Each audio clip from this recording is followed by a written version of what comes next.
ഒരു തൈ നടാം നമുക്കമ്മയ്ക്ക് വേണ്ടി, ഒരു തൈ നടാം കൊച്ചുമക്കൾക്കു വേണ്ടി, ഒരു തൈ നടാം 100 കിളികൾക്കു വേണ്ടി, ഒരു തൈ നടാം നല്ല നാളേക്കു വേണ്ടി.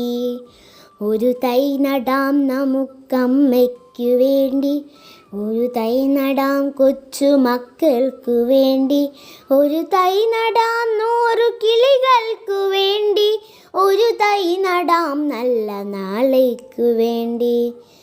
ഇത് പ്രാണവായുവിനായി നടുന്നു, ഇത് മഴയ്ക്കായി തൊഴുതു നടുന്നു. ഇത് പ്രാണവായുവിനായി നടുന്നു, ഇത് മഴയ്ക്കായി തൊഴുതു നടുന്നു.